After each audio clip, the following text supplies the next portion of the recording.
দর্শক, ইরানে অ্যাটাক করে দিয়েছে ইউএসএ এবং সঙ্গে ইসরায়েল।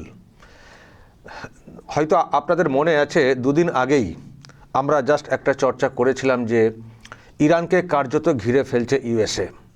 সামরিক সব অস্ত্রশস্ত্র, জাহাজ ইত্যাদি ইত্যাদি দিয়ে সব ঘিরে ফেলছে ইউএসএ, যে কোনো সময় হামলা করতে পারে। তো দর্শক দেখুন, জাস্ট দুদিন আগের আলোচনা আর আজকেই কিন্তু সেই অ্যাটাকটা হয়ে গেছে।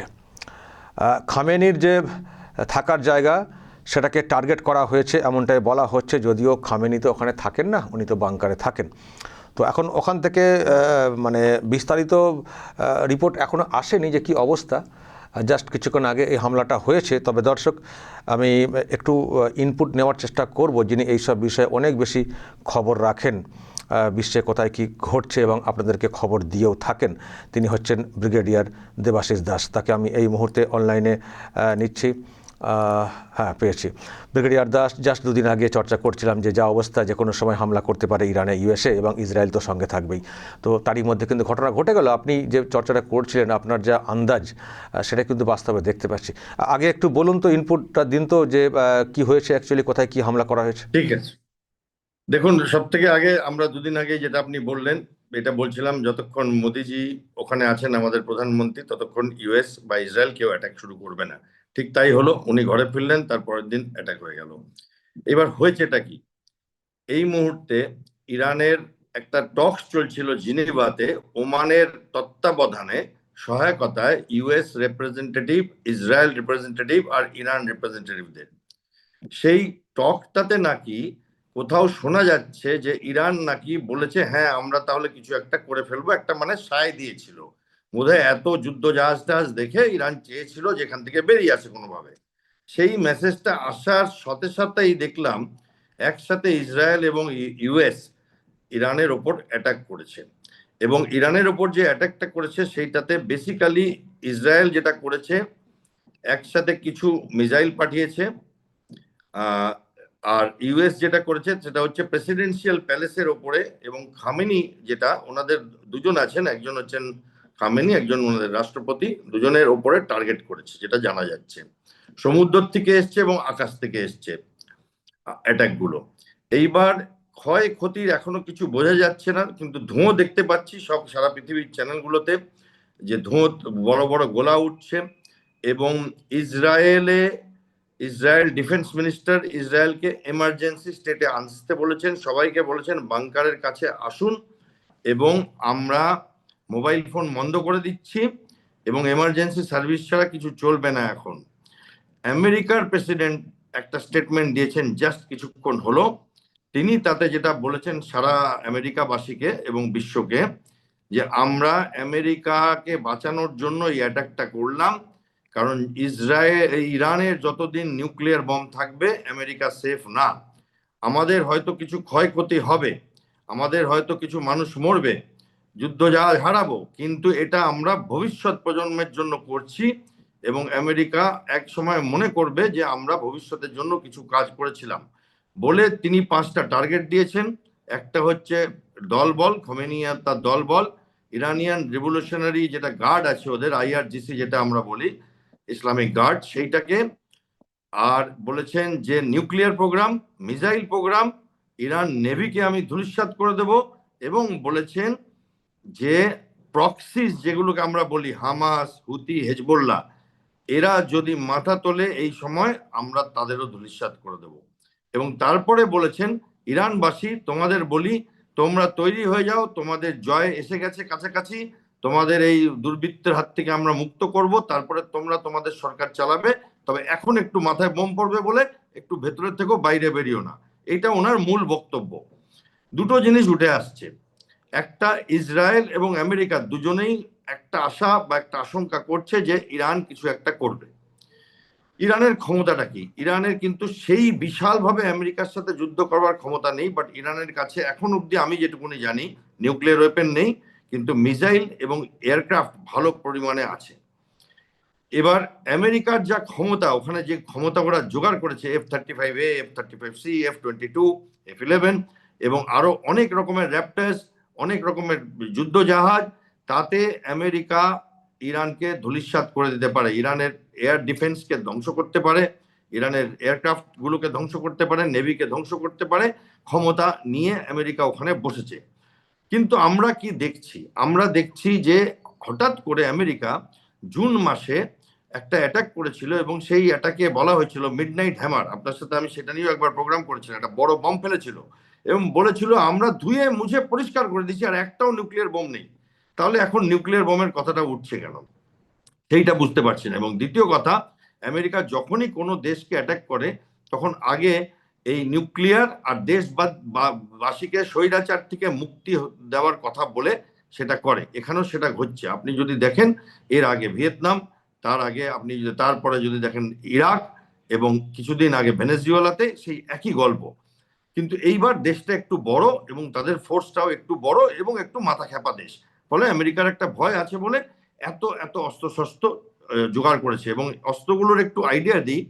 দেখুন, একটা এয়ারক্রাফট ক্যারিয়ার কিন্তু একটা দেশকে নাস্তানাবুদ করবার জন্য যথেষ্ট। এখানে দুইটা এয়ারক্রাফট ক্যারিয়ার এনেছে। এত বড় অস্ত্রশস্ত্র আমেরিকা সাধারণত একসাথে আনে না, কারণ অন্য এয়ারক্রাফটটা অন্য একটা জায়গার থেকে এসছে, সেখানটাও খালি করে এসছে।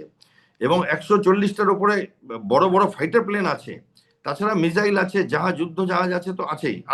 আর এছাড়াও ইউরোপের কিছু বেসে আমেরিকার কিছু এয়ারপ্লেন আছে যেগুলোকে আমেরিকা উড়াচ্ছে, মিড এয়ার রিফুয়েলিং করছে। এবং এই যে একটা যুদ্ধের দামামা, সেইটা দেখে মনে হচ্ছে যে আমেরিকা এবার একটা হেস্তনেস্ত করে ছাড়বে। তার কিছু ন্যায্য কারণ আছে, কারণ ইসরায়েলের এই পাগল সুপ্রিম লিডার যে, সে প্রথম দিন থেকে আমেরিকাকে ধ্বংস করবো বলে আসছে। আরে ধ্বংস করবি তো করে দিস চুপ করে, বলবার কি দরকার ছিল? বাট সে গত 3 দশক ধরে এই কথাই বলে আসছে। আর দ্বিতীয় কারণটি হচ্ছে ট্রাম্পের পলিটিক্যাল একটা ক্যারিয়ার নষ্ট হয়ে যাবে। এই মুহূর্তে ট্রাম্পের অতটা পপুলারিটি নেই এবং একটা মিড টার্মও হয়। এইবার আমাদের, আপনি জিজ্ঞেস করবেন তাই জন্য বলেই দিই, আমাদের কি করণীয়? আমাদের এটাতে করণীয় নেই, আমাদের একটু চিন্তার ব্যাপার আছে। কারণ ইসরায়েলের ইরানের শক্তি তারা কিন্তু এক জায়গায় করে স্ট্রেট অফ হরমুজে। এবার স্ট্রেট অফ হরমুজ দিয়ে সারা বিশ্বের একটা বড় অংশের তেল পাস হয় আর কি। সেইখানে আমাদের তেলের সাপ্লাই ব্যাহত হতে পারে, অল্প, ইমিডিয়েটলি কোনো এফেক্ট হবে না, লং টার্ম ওয়ার চললে ব্যাহত হতে পারবে। তাছাড়া আমাদের ইরানের সাথে সুসম্পর্ক, ইসরায়েলের সাথে বন্ধুত্ব, আমেরিকার সাথে সুসম্পর্ক, ফলে সেই হিসাবে আমাদেরকে এই মুহূর্তে কোনো লড়াইয়ে ঝাঁপিয়ে পড়বার বা আমাদের মাথায়, ভারতবর্ষের মাথায় কেউ বোম মারবে সেরকম ব্যাপারটা নেই। এবং আপনি যদি দেখেন, ট্রাম্প আরেকটি কথা বলেছেন, Iranian revolutionary, Islamic revolutionary guard যেটা আছে, কোর, যেটা মানে খামেনির সব থেকে শক্তিশালী দল, যারা পুরো এই যুদ্ধটাকে পরিচালনা করে, তাদের বলেছেন যদি আপনারা সারেন্ডার করেন একটাকেও মারবো না, আর না হলে মৃত্যু নিশ্চিত করে ছাড়বো। এবং এইখানে আমার যেটা মনে হয়, আমেরিকা প্রথমে এদের এয়ার ডিফেন্সটাকে নষ্ট করবে, এদের রাডারগুলোকে নষ্ট করবে। ইসরায়েল যেটা করবে, যেটা ভালো করে, ইসরায়েল সাইবার অ্যাটাক করবে এদের উপরে। এবং তারপরে আমেরিকা, আমার মনে হয় যে বম্বারগুলো, B-2 বম্বার, আপনি যদি দেখেন আগের বার ওই একটা মানে ম্যাক্সিমাম অর্ডিন্যান্স পেনিট্রেশন আমরা বলেছিলাম, সে বড় বড় বম ফেলে গিয়েছিল, সেইগুলো আবার ফেলবে এবং ওই জায়গাটাতে ধ্বংস করে তারপরে হয়তো ঘরে ফিরবে। মাঝখানে যদি ইরান কিছু জিনিস করে দেয়, যেমন এই মুহূর্তে সৌদি আরবিয়াতে, বাহরাইনে, অনেক দেশগুলোতে চারদিকের গোল করে যদি আপনি দেখেন, সমুদ্রের প্রত্যেকটা দেশে, ইউএইতে, সৌদি আরবিয়াতে, বেহরানে, ওমানে, কাতারে প্রচুর বেস আছে ইউনাইটেড স্টেটসের, সেগুলোতে যদি ইরান অ্যাটাক করে দেয়, তার উপরে আমেরিকা কি জবাব দেবে? তাদের এয়ার ডিফেন্স তৈরি আছে, বাট আমি জানি না সেইটা কোন পরিস্থিতি। এখন যুদ্ধের একটা ধোঁয়া চলছে, এই সময় অ্যানালিসিস কিছু করা যায় না। বাট এই মুহূর্তে যেটা দেখতে পাচ্ছি যে আমেরিকা রণংদেহী মুহূর্ত, এবং পুরো ইসরায়েলের সাথে প্ল্যানিং করা ছিল যে ওই দিক থেকে ভারতের প্রাইম মিনিস্টার যাবে আর তারপরে মাথায় আমরা বোম ফেলবো, ওই পিস টকের আউটকাম যাই হোক এইবার হেস্তনেস্ত করে আসবো, এবং সেটাই আমরা চোখের সামনে দেখতে পাচ্ছি। এবং মাল্টি ডাইরেকশনাল অ্যাটাক করবার জন্য 2টো এয়ারক্রাফট ক্যারিয়ার এনেছে। এটা খুব ডেঞ্জারাস ব্যাপার, কারণ এই ধকল ইরানের ক্ষমতা অ্যাবজর্ব করবার ক্ষমতা নেই, তার সমস্ত শক্তি দিয়েও নেই। আরেকটা চিন্তার ব্যাপার আছে, সেটা হচ্ছে রাশিয়ার চায়না কি করবে, কারণ ওই স্ট্রেট অফ হরমুজের কাছে রাশিয়ারও জাহাজ আছে, চায়নারও জাহাজ আছে। এই মুহূর্তে যদি ভুল করে একটা বোমাও তাদের উপর লেগে যায়, বা তারা যদি ইরানকে হট করে এখন অবধি করেনি, বাট হট করে যদি সমর্থন দিয়ে বসে, তাহলে তো বিশ্বযুদ্ধের দিকে এগিয়ে যাবে ব্যাপারটা। সেটা আমি জানি না, আরো অনেক কিছু হতে পারে জানেন, কারণ এত ফোর্স আমেরিকা এখানে করে দিয়েছে যে এই মুহূর্তে চায়নাও কিছু করে বসতে পারে তার নিজস্ব এরিয়ায়, যেসব জায়গায় তার ইন্টারেস্ট আছে, প্যাসিফিক ওশনে, জাপানের উপরে, ভারতের অরুণাচল প্রদেশের উপরে, লাদাখে, অরুণাচল প্রদেশে এবং ইন্দোনেশিয়ার উপরে। তো সাউথ চায়না সিতে অনেকগুলো জায়গায় জাপানের নজর আছে, তাদের সাথে তাইওয়ানের ওপরে।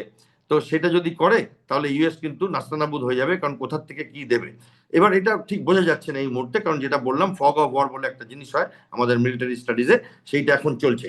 আর ইরানের শাহের ছেলে যে রেজবা, সে আবার ওখান থেকে স্টেটমেন্ট দিতে শুরু করেছে, সে আমেরিকাতে থাকে, সে আবার স্টেটমেন্ট দিতে শুরু করেছে যে সবাই ভালো থাকুন, সাবধানে থাকুন, আর কিছুক্ষণের মধ্যেই গভর্নমেন্ট পাল্টে যাবে।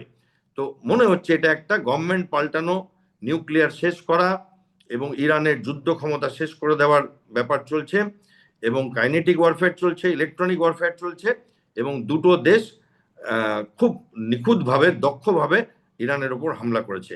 ইরান ফাঁকা আওয়াজ দিচ্ছে কিনা, যেমন ইরাক দিয়েছিল, কারণ ইরান বলছে আমরা ছাড়বো না তোমাদের, বাট ইরাকও এরকম বলেছিল, এবং ওই যে ভদ্রলোক বলছিলেন তার পিছনেই আমরা দেখছিলাম সাদাম হোসেনের স্ট্যাচুগুলোকে ভাঙা হচ্ছে, আর ও বলছে আমরা তো একদম এক্ষুনি মেরেই দেবো আমেরিকাকে। তো এটা ফাঁকা আওয়াজ দিচ্ছে কিনা ইরান, কারণ আমি যতদূর জানি যে শাহ খামেনি তিনি নেই ইরানে, অন্য কোথাও আছেন, সুরক্ষিত আছেন, এবং তাকে হয়তো মারা সম্ভব হবে না, বাট সেটা সময় বলবে, কারণ আমেরিকার নিজস্ব ইন্টেলিজেন্স যথেষ্ট দক্ষ, এবং তারা তাদের মতো করে খবর বার করে নিয়েছে, নিশ্চয়ই তাদের প্ল্যানে চলছে। বাট এই মুহূর্তে এইটুকুনি আপডেট। বাট হ্যাঁ, এটা একটা বড় ব্যাপার, এত বড় লড়াই, এত বড় যুদ্ধের সাজ সরঞ্জাম আমি অন্তত ইরাক অ্যাটাকের আগে পরে আর দেখিনি। পাকিস্তান কি অবস্থান নিতে পারে? পাকিস্তান যদি আবার এদিকে ব্যস্ত রয়েছে, ওদের কোন দিকে দরদ আছে? কারণ ওদের আবার টিকি বাঁধা আছে তো ট্রাম্পের কাছে, মুনিরের। পাকিস্তানের তো কোনো চয়েস নেই। আমেরিকা যদি এখন যা করছে, পাকিস্তান যদি তার বিরোধিতা যায় তো না খেয়ে মরে যাবে। তো কালকের থেকে তো তাহলে তো জল খেয়ে থাকতে হবে, আর জলও তো নেই না, আমরা তো ওই দিকটা বন্ধ করে দিয়েছি, তো জলই কোথায় খাবে আর কি। হ্যাঁ, তো বলে পাকিস্তানে কিছু করার নেই, লেজ নাড়বে, যেমন করে লেজ নাড়ে। পাকিস্তান কি করবে? আমেরিকা মারপিট করছে, ইসরায়েল আর ইরান হলে তো হতো, আমেরিকা করছে। পাকিস্তান তো প্রভুভক্ত কুকুর, সে এখন দরকার হলে ইরানকে গিয়ে মেরে আসবে যদি বলে আমেরিকা করতে, সেটা অ্যাভয়েড করবার চেষ্টা করছে পাকিস্তান, আর মাথা নিচু করে থাকছে, আর আফগানিস্তানের থেকে কি করে মারটা কম খাবো সেই প্ল্যানটা করছে আর কি। ওকে, অসংখ্য ধন্যবাদ ব্যাখ্যা দেওয়ার জন্য। পরে আবার যোগাযোগ করবে, কারণ ডেভেলপ হবে অনেক কিছুই, আবার আপনাকে চাই, কারণ আপনার ব্যাখ্যা খুব মানুষ সহজে বোঝেন। ভালো থাকবেন। দর্শক শুনলেন ব্রিগেডিয়ার দেবাশিস দাস ছোট্ট করে একটা ব্যাখ্যা দিলেন এবং ইনপুট দিলেন ওখানে আরও কী সব হয়েছে, কী অবস্থা। তো যেটা বললেন, এবার কিন্তু ইউএসএ সত্যি হ্যাস্তন্যাস্ত করে ছাড়বে কোথাও একটা মনে হচ্ছে, মানে যে শাসন ওখানে চলছে সেই শাসককে উৎখাত করেই মনে হচ্ছে ক্ষান্ত হবে ইউএসএ। খামেনির যে সরকার, মানে তাদের যে শাসন ওখানে চলছে সেটাকে উৎখাত করাই এখন হয়তো বড় টার্গেট বা একমাত্র টার্গেট এই মুহূর্তে ইউএসএ। যতদিন না হচ্ছে মনে হয় যে এটা কিন্তু চলতেই থাকবে, এবং দেশের অভ্যন্তরেও একটা অংশকে জাগানোর চেষ্টা করা হচ্ছে। ট্রাম্প যে তাদের যে বাহিনী আছে, বা ট্রাম্প তার তরফ থেকেই বলবো, যাতে করে অভ্যন্তরীণ দ্বন্দ্বটাও লেগে গিয়ে এই খামেনির বিরুদ্ধে একটা আওয়াজ ওঠে, এদিক থেকে অ্যাটাক, ওদিক থেকে অভ্যন্তরীণ একটা প্রতিবাদ, যাতে করে এই শাসনকে সরানো যায়। এই একটা কৌশল হতে পারে। এবং ইসরায়েল তো থাকবে, ইসরায়েলও তো ইরানকে নিয়ে উদ্বিগ্ন থাকে, তাদেরও দেখেছেন অনেক সময় অনেক বিষয় উঠে এসছে। ফলে ইসরায়েল লোকালি এবং ইউএসএ তাদের অনেক বেস আছে চারিদিকে বিভিন্ন দেশে, সেগুলোকে ব্যবহার করে একটা এইরকম আঘাত হানা শুরু হয়েছে। এখন দেখা যাক এর শেষ কি হয়। দর্শক, আপনাদের কি মনে হচ্ছে, কোন পথে এগোচ্ছে পুরো বিষয়টা? ইরান এবং ইউএসএ ইসরায়েল এর মধ্যেই কি থেমে থাকবে, নাকি পুরো বিশ্ব জুড়ে একটা অন্য রকমের সিচুয়েশন তৈরি হবে? রাশিয়া, চীন তারা যদি কোনোভাবে যুক্ত হয়, আপনাদের কি ধারণা? দর্শক যারা এইসব নিয়ে চর্চা করেন, নিশ্চয়ই আপনাদের মতামত থাকতে পারে, যা বলার বলবেন এবং নজর রাখবেন আরামবাগ টিভিতে।